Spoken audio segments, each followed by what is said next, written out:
Hey everybody, Eric for Present here. Our first story today deals with Waltz of the Wizards, the extended edition out now. It's a fantastic game. I recommend everyone always to try this game for newcomers because it's really great. But we're going to be talking about its really unique locomotion style that has a lot of implications for the Oculus Quest and finger tracking.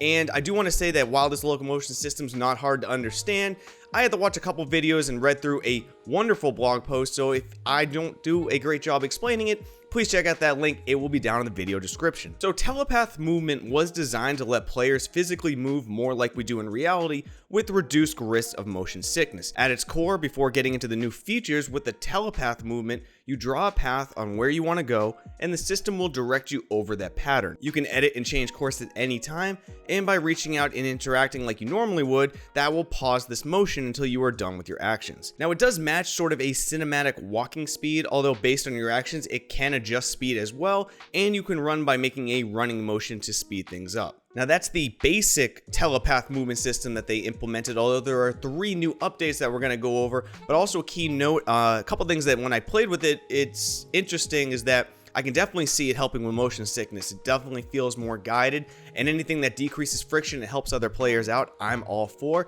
In addition though, for content creators, I found it being a little bit of a smoother walking pattern to make cinematic type videos, so it's a great way to watch VR content as well that's a little less shaky than traditional movement. Now let's get into the 3 new updates for the Telepath Movement. The first is Presence Control, which attempts to use your physical presence data to determine your intent in an almost telepathic manner, so it can adapt to what you do in real time. Also, where it used to be just a guided teleport before, a smooth motion mode will be added, giving a similar feeling to traditional smooth locomotion with less motion sickness potential. Lastly, an arc roll has been added, which gives the user greater precision and control over the path while making it possible to draw faster and more effortlessly. Now, if that all wasn't clear to you along with the videos, please check out that blog post. There's a tremendous frequently asked questions section. There's 2 videos. It was a tremendous blog by the developers that really sold me on why it was important before I tried it.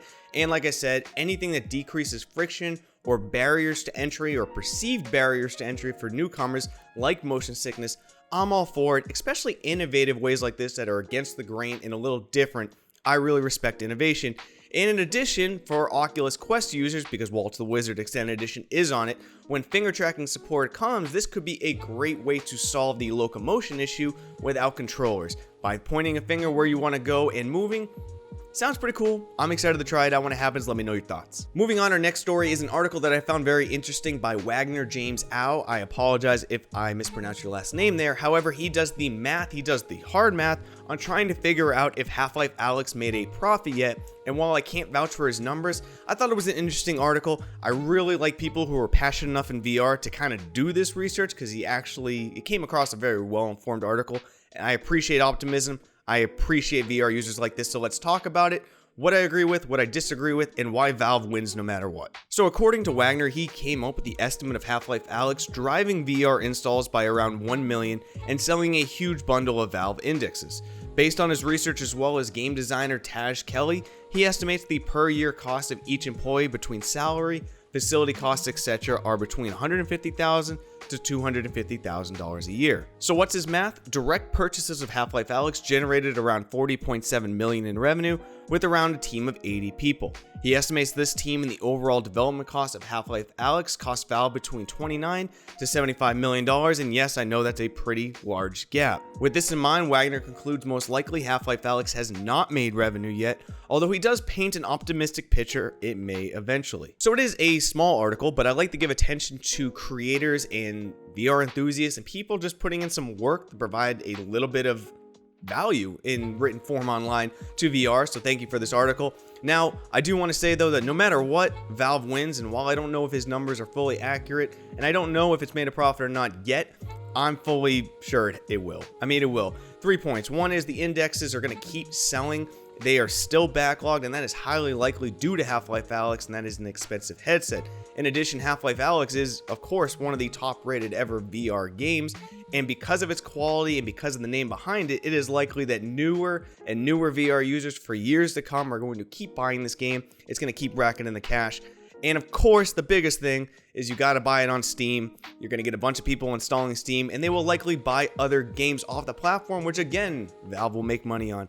No matter what Valve does here, they win, and honestly, that was probably the intention all along. Also, we have some encouraging news about Walking Dead Saints and Sinners for the Oculus Quest due to a recent AMA on Reddit by the developers. Now, this comes on the heels of the PSVR release of Saints and Sinners, and although I haven't played it on PSVR, from all those I speak with as well as the streams that I've watched, it seems very largely accepted as really well done launch on the PSVR, and it's great to see Skydance Interactive nailing it across multiple platforms. And of course, even though the AMA came at the time of the PSVR release, you of course are going to get questions about the Oculus Quest port, and we did get a couple answers and a couple hints of what to expect. You can see here the acknowledgement by the developers to get the game to run full speed on the PSVR was an engineering miracle, but nonetheless a success. They acknowledged here hard at work on the Oculus Quest port. But a little further down is what I saw that I really actually respect and like to hear for the Oculus Quest port. Straight from the developers, our top priority when porting to the Quest is to preserve the experience as much as the hardware will possibly allow. The Quest internals are approximately 1/4 as powerful as the PSVR. That means many hurdles will have to be creatively passed in order to make that happen. At this stage in development, we are very surprised and heartened by the fidelity of the Quest experience we have in hand.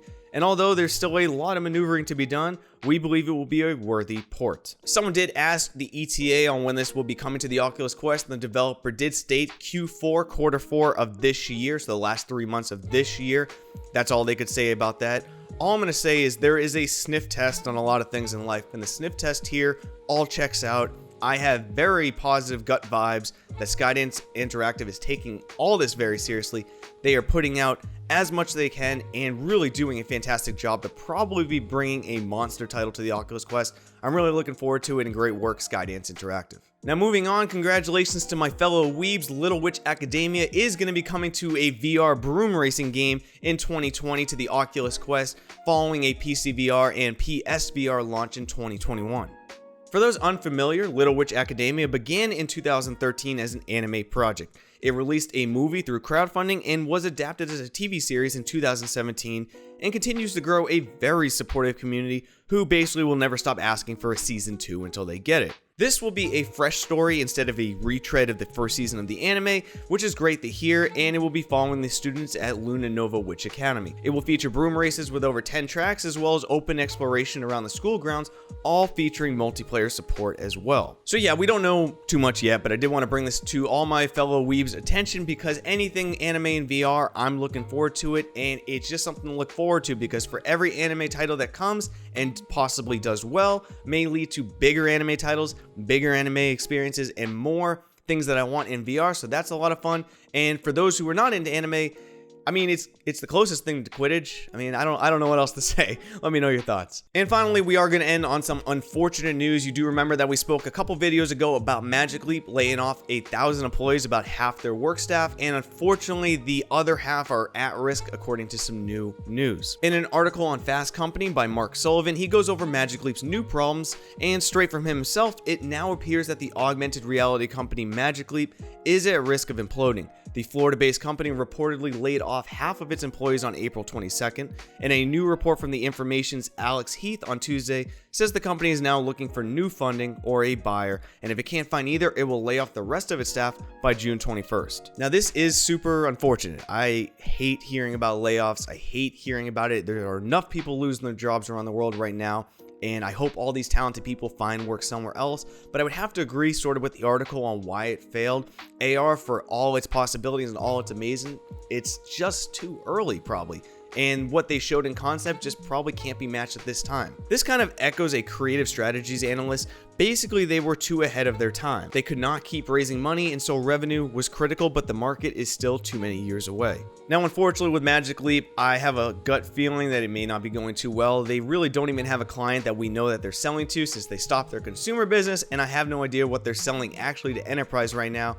I think they're just too early in the game, but I'm still really optimistic about AR being used heavily in the future. I know I'm looking forward to it. But that's going to be it for today. Please leave a like, and I'll see you on the next one, VR Space Cowboys.